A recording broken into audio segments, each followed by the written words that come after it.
depois de tanta violação, de tanta impostura no governo brasileiro, meu querido João Amorim, que está chegando aqui, João Amorim, que é o professor de relação de Direito Internacional na Unifesp, para comentar um pouquinho também sobre a situação brasileira, e daqui a pouco ele vai falar um pouquinho sobre a situação internacional, as questões geopolíticas que estão palpitantes aí nesse momento. Querido João Amorim, seja bem-vindo. Pode abrir com um comentário sobre a situação periclitante aí do nosso ex-presidente. Seja bem-vindo, sempre uma satisfação ter você aqui no Ozi News. Tudo bem? Tudo bem, Conde, bom dia a todas as pessoas que nos escutam, nos assistem, é sempre um prazer estar aqui com você, meu amigo, e podendo colaborar com esse trabalho importantíssimo que você faz para a democracia brasileira, para os movimentos progressistas, enfim, né? E vamos lá. Bom, o que dizer, né? Bom, o primeiro comentário que eu faria é que, assim, essa escória, essa gente, né? Eles, a perversidade, a maldade deles, o banditismo deles não tem limite, né? Porque quando a gente acha que já chegou, né? Já descobrimos todos os podres, vai lá alguém e faz mais ainda, né? Esses dias eu estava escutando um comentarista político falando com colegas e tudo. Ele falou: olha, a gente tem um lema em Brasília de que se a coisa é inverossímil ou absurda é porque ela aconteceu mesmo, né? Então acho que a materialização, né, desse grupo, dessa galera é essa.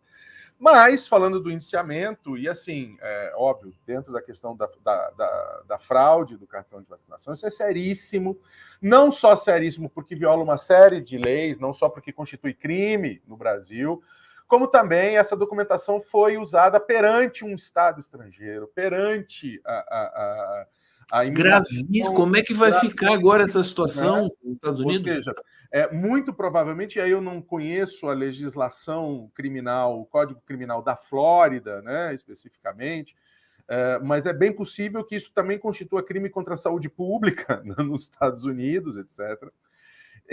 Então, assim, o caminho está pavimentado para que esses procedimentos, né, prossigam. Eu acho que, obviamente, o mais grave de todos os crimes cometidos ou de todas as situações né, os atentados contra o Estado Democrático de Direito, os atentados contra a democracia, a tentativa violenta de reversão do sistema democrático, mas essa fuleiragem criminal também, sabe, é preciso que se investigue, que venha à tona, porque é a dimensão dessa patuleia, desse grupelho, né? É a dimensão dessa dimensão.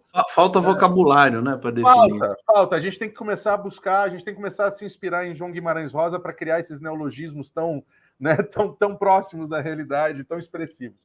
Agora, também, para nós do campo progressista, para nós, democratas, é importante, para aqueles que nos escutam que não são da área do direito, é importante deixar a situação na dimensão real, na posição real. O que foi feito foi a conclusão do inquérito, que é a investigação policial. Então, o que terminou com o indiciamento dessas 16 pessoas, dentre elas o ex-presidente, né, e seu entorno, o que terminou foi o inquérito policial.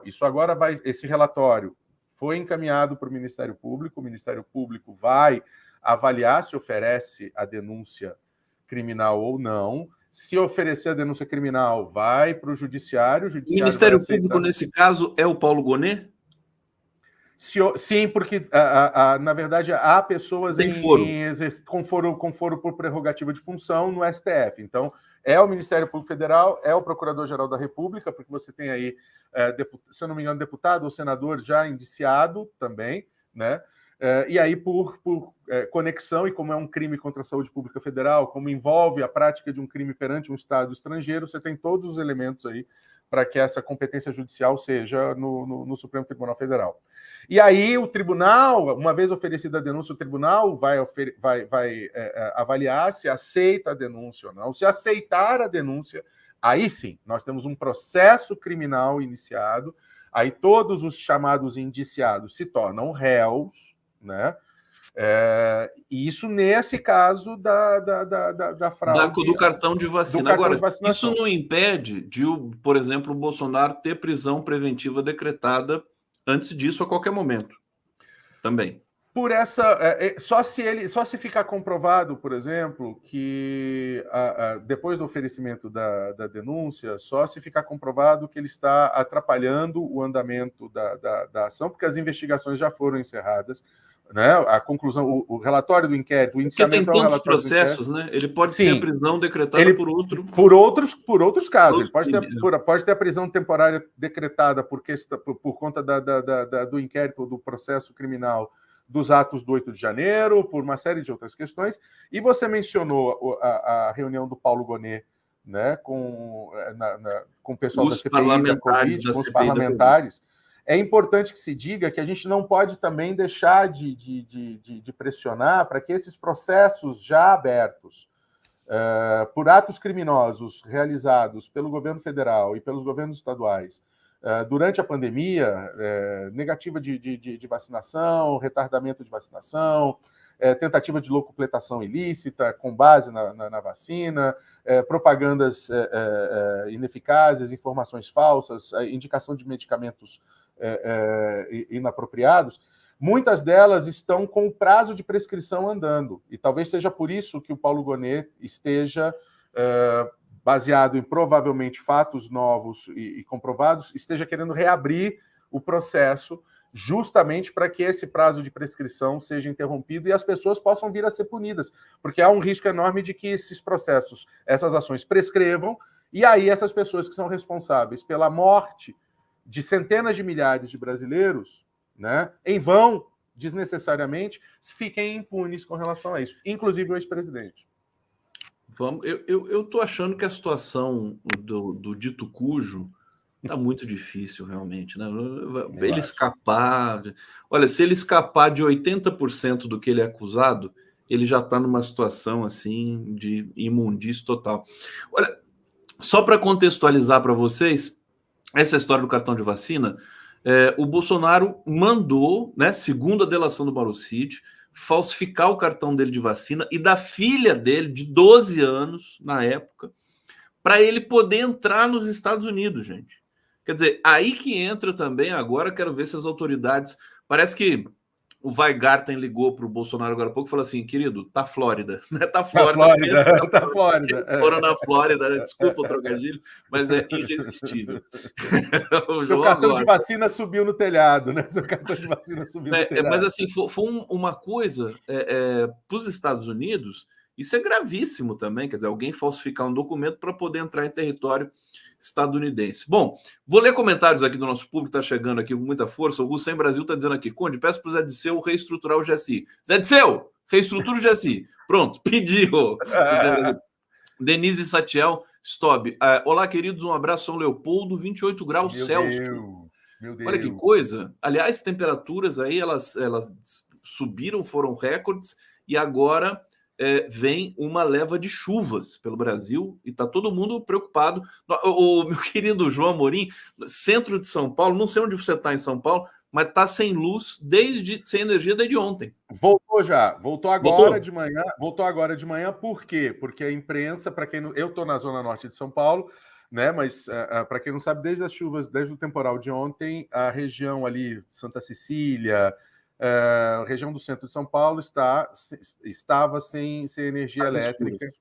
E não foi, segundo a Enel, né, e aí o jogo de empurra, segundo a Enel, não foi por conta das chuvas, mas por conta de uma perfuração, uma perfuração mal feita de uma obra da Sabesp que arrebentou os cabos de transmissão geral. A verdade a Sabesp desmentiu. E a Sabesp desmentiu, óbvio, não fui eu, foi você, não fui eu, aquela coisa toda. A verdade é que hospitais importantíssimos na cidade de São Paulo, como o Instituto do Câncer, como a Santa Casa de Misericórdia, tiveram que ficar mais de 24 horas custeando, pagando geradores, né, para não terem os seus atendimentos e as suas situações emergenciais, UTI, etc., paradas, né?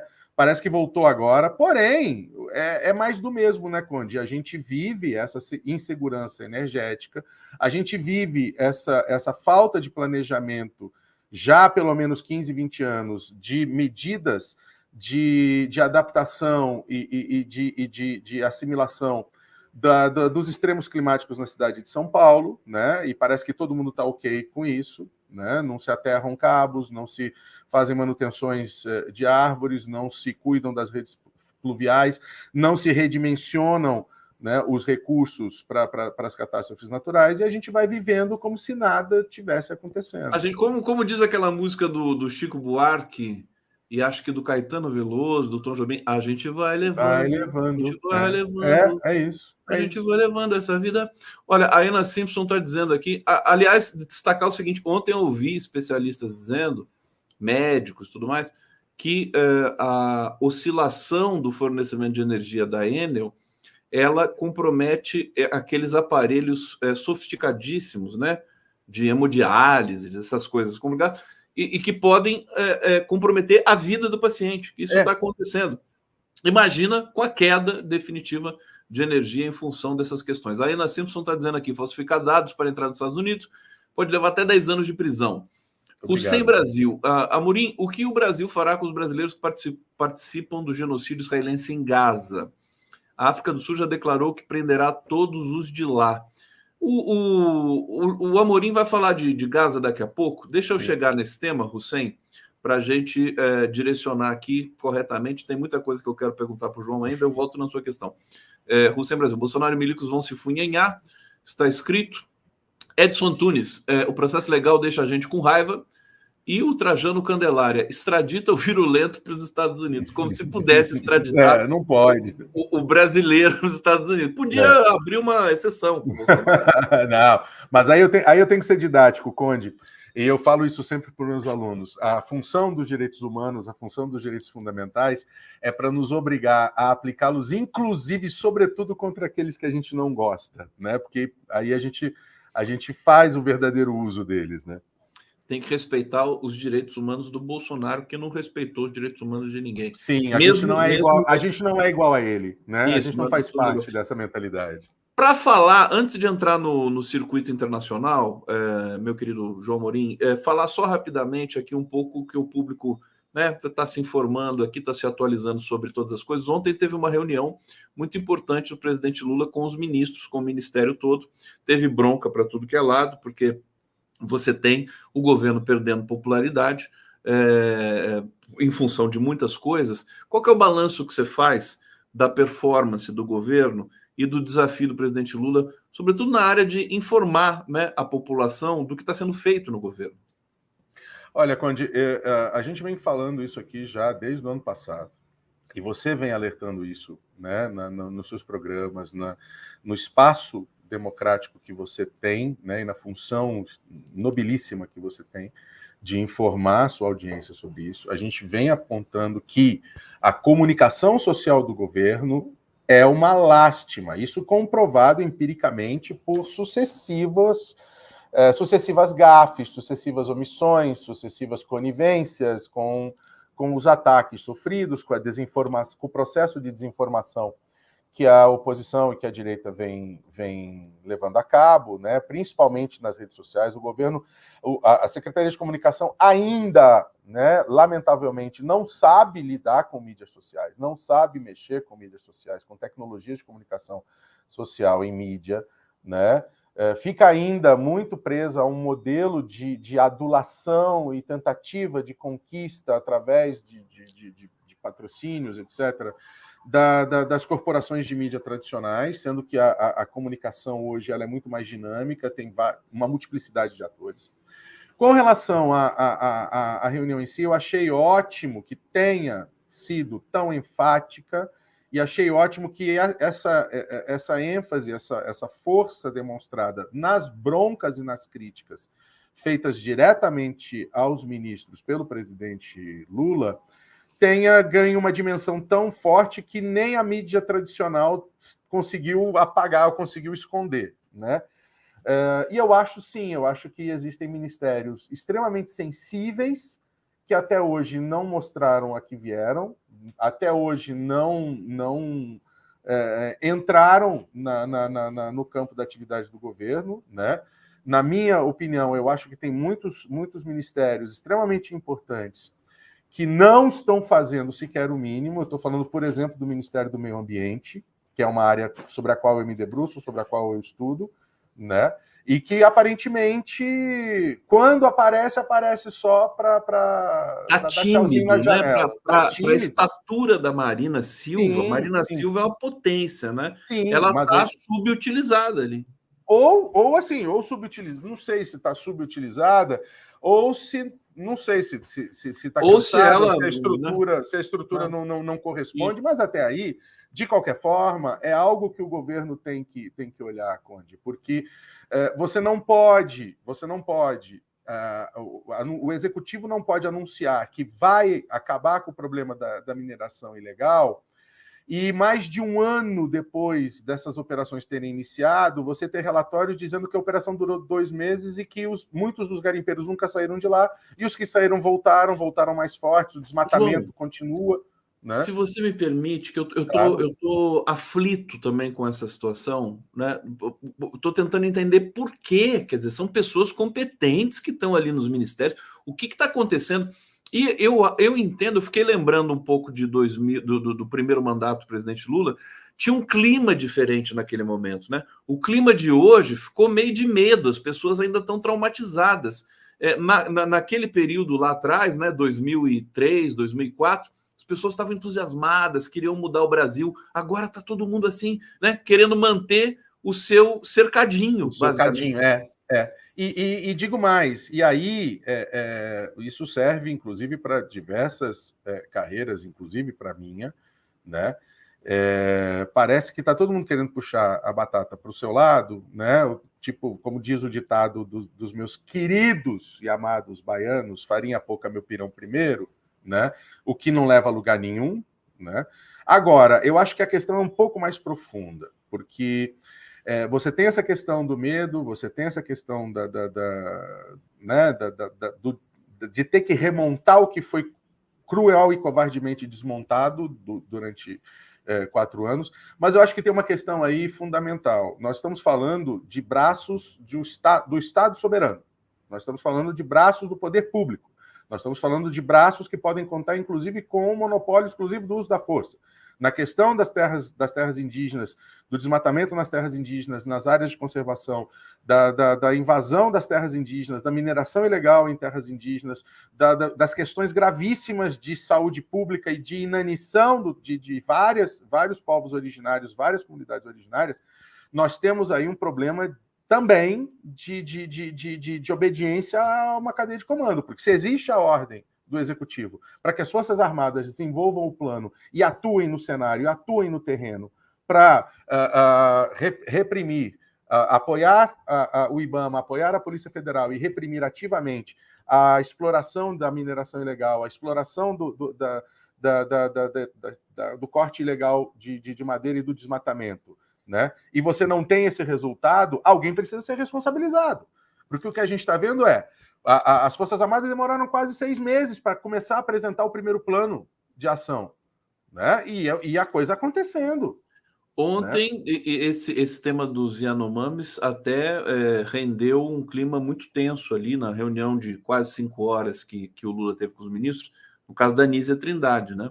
Foi justamente o momento aqui, ontem eu descrevi na live, já se tornou público e notório, ela se emocionou ali, teve que ser amparada, sair da sala, depois voltar, quer dizer, a pressão está muito grande, porque a Nízia Trindade, ela tem problema dos Yanomamis, né?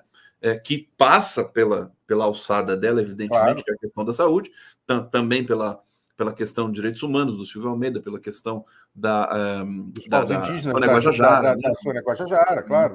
Direitos indígenas, Ministério dos Povos Indígenas. Tem a questão escandalosa dos hospitais federais do Rio de Janeiro, que evidentemente não começou agora, né? Mas a responsabilidade agora é do governo, não é mais, né? Não pode ficar dizendo, isso aqui é culpa histórica do Brasil. Não tem condição. Não. E a questão da dengue, né?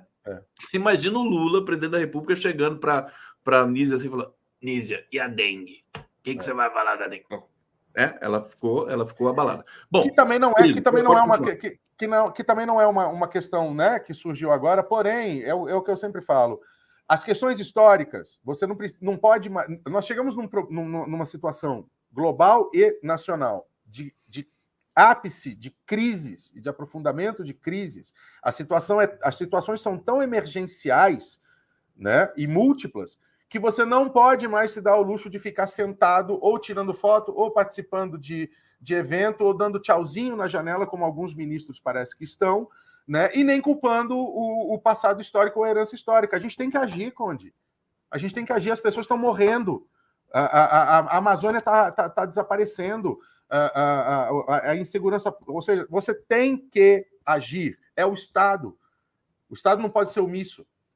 No caso da Amazônia, saiu até um dado ontem, né, que acho que 63% de redução ali do desmatamento, mas aquele cinturão que estava sendo reflorestado também se degradou completamente. Quer dizer, isso. O estudo que saiu ontem do Amazon mostra que no primeiro bimestre de 2024, o desmatamento da Amazônia Legal caiu 77%. Olhando para o lado cheio do copo, beleza, nós conseguimos reduzir, mas é um total de 196 quilômetros quadrados. O que ninguém está prestando atenção é o parágrafo de baixo do relatório, em que o Amazon alerta para que, ainda que tenha ocorrido uma redução de 77% no ritmo de desmatamento em relação ao primeiro bimestre do ano passado, quando você amplia essa análise e olha os dados em relação ao primeiro trimestre, ou seja, esse mês de março, né, ao primeiro trimestre, essa redução não foi tão grande e periga de o primeiro trimestre igualar o desmatamento do primeiro trimestre passado. A questão que você falou da redução de mais de 60% de áreas desmatadas, vai sair publicado em abril um relatório do INPE, alguns órgãos de mídia tiveram acesso e divulgaram isso, que mostra que mais de 60% das áreas desmatadas que naturalmente se regeneraram voltaram a ser desmatadas nos últimos 15 anos. Ou seja, isso não é só a questão da mentalidade predatória. E o recorde de desmatamento, o estado que mais desmatou na Amazônia Legal é Mato Grosso, e aí você tem o agronegócio mantendo o seu avanço. Em segundo lugar, você tem Roraima, e aí o desmatamento não é por conta da questão agrícola, mas por conta da mineração e das terras indígenas. Em terceiro lugar, o estado do Amazonas, e aí você tem a questão também da mineração e da venda de madeira, do tráfico de madeira. João, a gente já vai falar, inclusive, um pouco, se der tempo, né? Porque assim, o tempo está correndo aqui, tem tanta informação, o João Amorim tem tanta coisa para falar para a gente, dos bastidores aí do preparação para a COP25, né? Em Belém. Deixa eu ler. COP30 de 2025. Desculpa. Vai ser em 2025, né? Isso. Aqui o Edson Tunes está dizendo o seguinte: na minha rua, a CPFL pegou o cano d'água e ficamos sem água até consertar. Perguntamos a quem executava o serviço se não havia uma planta para se orientar e evitar esse incidente. A resposta é a olho. É a olho, né? Você vai lá, é a olho. O cara falou isso para você, Edson Tunes. Que fantástico. Que loucura, cara. É a olho, acabou. Maria Campos, está na hora de chamar o Arbex Conde, está afiadíssimo. Bom dia para você, João Amorim. Dupla de carecas sensacionais, amo. Nós somos os carecas, né? Agora, o Arbex, eu até vi seu comentário aqui, já mandei uma mensagem para ele. O Arbex falou assim: não, agora ele está escrevendo livro, tá todo. Agora tá todo blasé, tá todo blasé. Vamos pedir mais, quem sabe ele vem na semana que vem aqui, mas eu peço sempre, viu? Não é culpa minha. Paulo Paiva, o primeiro indiciamento a gente nunca esquece. E o Trajano Canelária, mais uma vez aqui, o medo hoje é devido ao parlamento, chantagista e sem o mínimo de ética e decoro. Vamos falar um pouco da cena internacional, senão não vai dar tempo da gente falar. Primeira coisa, eleições na Rússia. Putin, né, aquela coisa impressionante, 87% do voto, o que deixa a gente com a suspeita de que a eleição, né, não foi uma eleição assim muito normal. O que você pode dizer para a gente, meu querido João Amorim? Olha, Conde, é óbvio que, como todo e qualquer país do mundo, né, um regime tão longevo tem as suas características, os seus problemas e, obviamente, os seus modos de agir não tão paroquiais, né? Mas eu quero chamar a atenção para uma coisa, que é esse discurso, esse alinhamento do discurso de que qualquer coisa que não seja do meu interesse, qualquer regime, qualquer governo, qualquer presidente, qualquer Estado que não seja do meu interesse, é uma autocracia, é uma ditadura. E aqui não estou defendendo o Putin, não estou defendendo a Rússia e não estou dizendo que não houve fraude. Não tenho como dizer isso. O que eu estou chamando a atenção, e até para a nossa audiência pensar por outro lado sobre a questão, é óbvio, numa eleição com 87, 88% dos votos, né, uma eleição de vitória esmagadora, chama a atenção sim. Mas veja, a maioria das pessoas que fica comentando isso, primeiro não sabe nem qual é o tamanho da Federação Russa, né, não sabe nem quais são as relações constitucionais administrativas na Rússia, como a questão do poder é exercido na Rússia. Essa é a primeira coisa. E a segunda coisa, o Ocidente, e a gente tem comentado o Ocidente, fica falando, mas não é uma democracia liberal, você não prende opositores políticos, etc. Sim, então, veja, e aí o pessoal da ciência política pode falar melhor do que eu, porque eu não sou cientista político, né? Mas você tem, primeiro, uma variedade, uma possibilidade enorme de regimes, inclusive e sobretudo regimes democráticos. Isso vai depender do histórico do país, isso vai depender da formação do país, da cultura local, enfim, de uma série de questões. E quando a gente fala, mas a Rússia não é uma democracia, tá? E eu queria chamar a atenção e pedir a reflexão nesse sentido para que a gente possa entender a questão e ser um leitor, um telespectador, um ouvinte crítico, que é o que faz falta. Então tá, a Rússia não é uma democracia. De que tipo de democracia a gente está falando? Nós estamos falando da democracia grega, lá da Grécia Antiga, do Ágora, então as mulheres estão fora, os estrangeiros estão fora, né? As pessoas tolhidas dos seus direitos estão fora. Não, a gente está falando da democracia europeia, né? A gente está falando da democracia, dos ideais de democracia da Revolução Francesa. Tá, então nós estamos falando de uma democracia que, mesmo que seja interna, com participação direta na escolha, nos rumos do Estado, como era idealizado originalmente, nós temos essas democracias. Você tem, por exemplo, o Macron, que, apesar do impasse e da rejeição a determinadas medidas, como o parlamento não aprovou a medida, ele baixou por decreto, contra a vontade da maioria da população. Ou ainda, a democracia europeia, que é colonialista, que é xenófoba, que é racista, etc. Né? Não, mas é a democracia, o modelo de democracia liberal americano. Então tá, então é eleição indireta para presidente. Então veja, tudo isso não é para apontar o caminho, é só para dizer o seguinte: a gente tem que tomar cuidado com essas satanizações vindas da mídia e das centrais de notícias internacionais, né? Quando o Vladimir Putin assume o poder, a Rússia estava terminando uma década de aproximação aberta e flagrante e apaixonada com o Ocidente. O Putin foi o primeiro presidente não americano, né, fora do continente americano, a telefonar para o George W. Bush no 11 de setembro e falar: olha, foi horrível, foi um atentado, conta comigo, conta com a gente porque você precisar, apoiou a guerra ao terror, e vai romper, e aí começa a campanha contra a criação dessa imagem, né, autocrática do Vladimir Putin, da propaganda contra a Rússia. Vai romper quando não apoia no Conselho de Segurança, quando barra no Conselho de Segurança as tentativas de legitimar a invasão do Iraque em 2003, que acabou acontecendo apesar do Conselho de Segurança. E só para contextualizar um pouquinho da história, óbvio que a coisa é muito mais complexa. Óbvio que você teve pessoas impedidas de se candidatar, né? Óbvio que você tem opositores presos. Óbvio que as mortes dos opositores são em situações suspeitíssimas, né? Mas eu só estou chamando a atenção de que a gente tem que começar a ter o discernimento de avaliar quando alguém fala que, por exemplo, tem eleição, mas não é democrático. Não, isso aí, na verdade, é muito constrangedor, né? A gente vê a mídia brasileira assim de joelhos para essas agências internacionais ocidentais e tudo mais. É claro que a gente sabe que isso tem peculiaridades. Por exemplo, eu não tenho a noção de como é composta a Federação Russa, quer dizer, como é que são estados, como é que a eleição se deu. São 85 unidades federativas que variam 95. desde 85. 85. Que variam desde repúblicas autônomas até cidades federativas. Então, olha, parece que até na Ucrânia teve eleição, os ucranianos votaram, né? Na Crimeia, no Donbass teve, na Transnistria teve eleição também. Agora, a gente esquece também enfim, de como o Putin, acho que é o importante que a gente pode dizer aqui para o nosso telespectador, para o nosso internauta, é de como todas as previsões do Ocidente caíram por terra com relação à Rússia. Eles fizeram sanções que estão durando até hoje, que diziam que ia esmagar a economia russa melhorou, subiu, é o maior crescimento econômico do G7.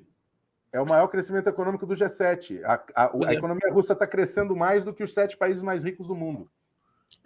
Como explicar isso? Quer dizer, que na verdade passa pelo fracasso. Ontem o Boaventura Souza Santos estava aqui, ele disse assim: o Ocidente não tem moral para falar de eleição na Rússia. Não mesmo, não mesmo. E veja, não adianta você se dizer democrático e sair derrubando governos que são contrários ao que você quer mundo afora, né? Mas não vamos entrar nessa questão. Com relação à Rússia e ao Ocidente, veja, o que a gente está assistindo hoje, na verdade, Conde, na realidade, é a guerra, a disputa pela reconfiguração das forças hegemônicas geopolíticas no mundo, né? E um dos fatores, que vem comprovando o fracasso e a falência da mentalidade tradicional colonialista dos países centrais ocidentais é que você tem um novo grupo, um novo centro de poder multilateral e poder global que está dando de goleada em cima do Ocidente, que é o eixo Rússia, China e Índia. Tá? Óbvio, a parceria entre China e Rússia não começa, né, agora, né, começa há 20 anos atrás. Né? Você tem, óbvio, o apoio econômico da China, né, comprando o gás russo, comprando a energia russa, comercializando. Você tem um comércio estabelecido entre esses dois grandes países, né, da Eurásia, essas duas grandes potências da Eurásia, já feito em moeda chinesa, tá? E você tem uma aliança de segurança, ainda que frágil, que tênue, né, mas firme, entre Rússia, China e Índia. Então, veja, o Ocidente tem perdido, tem errado todas as suas previsões. E o que está sendo testado na continuidade, na insistência dessa postura do Ocidente, é a viabilidade desse ferramental, desse arsenal político, econômico e militar em relação aos demais países. Tá? Nós adotamos sanções econômicas e a guerra acaba em 2 meses porque a Rússia não vai conseguir se sustentar. A guerra já tem 2 anos e a guerra, na verdade, só existe porque os países europeus ficam enviando dinheiro a fundo perdido e armamentos para a Ucrânia. Né? Lembrando que é o Ocidente, não é nem a Ucrânia, nem a Rússia, é o Ocidente que fala que não vai ter negociação. Pois é. É sempre, né? O que está ficando claro, patente para a gente aqui, é que o Ocidente é que se nega, né, a qualquer construção de um novo horizonte, aí, sobretudo na questão em Gaza, que daí eu vou terminar contigo falando disso, e a pergunta aqui, deixa eu recuperar a pergunta do nosso, deixa eu ver quem que perguntou aqui, foi o Sem Brasil, né? O Brasil fará com os brasileiros que participam do genocídio israelense em Gaza. Eu não sei de brasileiros que participam do genocídio israelense. Também não sei. O que pode ser que o Hussein esteja se referindo a brasileiros com dupla nacionalidade servindo nas forças de defesa de Israel. Tá? Eu não tenho conhecimento, por exemplo, como ocorreu na Ucrânia, e a gente tem isso comprovado, de brasileiros que foram brincar de ser mercenários junto ao exército ucraniano, né? E a maioria deles para ficar postando no Instagram e denunciando a posição de suas tropas às Forças Armadas da Rússia.